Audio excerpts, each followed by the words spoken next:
दिवाली कथा। एक बार महाराज युधिष्ठिर ने भगवान श्री कृष्ण से विनय पूर्वक पूछा कि हे भगवान, आप मुझे कृपा करके कोई ऐसा व्रत या अनुष्ठान बताएं जिसके करने से मैं अपने नष्ट राज को पुनः प्राप्त कर सकूं, क्योंकि राज्यच्युत हो जाने के कारण मैं अत्यंत दुखी हूं।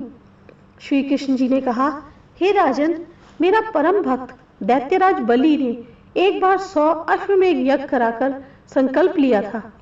99 यज्ञ तो उसने निर्विघ्न रूप से पूर्ण कर लिए, परंतु 100वां यज्ञ के पूर्ण होते ही उसने अपने राज्य से निर्वासित हो जाने का भय सताने लगा। देवताओं को साथ लेकर इंद्र क्षीर सागर निवासी भगवान विष्णु के पास पहुंचकर वेद मंत्रों से स्तुति की और अपने कष्टों का संपूर्ण वृतांत भगवान विष्णु से कह सुनाया। सुनकर भगवान ने उनसे कहा, तुम निर्भय होकर अपने लोक में जाओ, मैं तुम्हारे कष्ट को शीघ्र दूर कर दूंगा। इंद्र के चले जाने पर भगवान ने वामन का अवतार धारण करके पटुवेश में राजा बलि के यज्ञ में प्रस्थान किया। राजा बलि को वचनबद्ध कर भगवान ने 3 पग भूमि उनसे दान में मांग ली।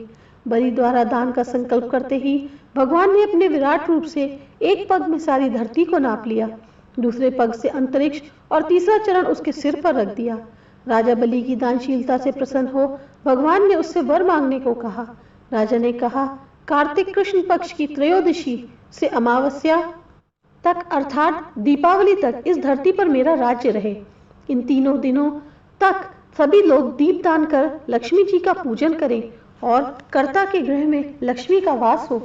राजा द्वारा यचित वर को देखकर भगवान ने बलि को पातालपुरी का राज्य देकर पाताल लोक को भेज दिया। उसी समय से देश के संपूर्ण नागरिक इस पुनीत दीपावली पर्व को मनाते चले आ रहे हैं। अतः सभी प्राणियों के लिए इस पर्व को सद्भावना पूर्वक मनाना आवश्यक ही नहीं बल्कि अनिवार्य भी है।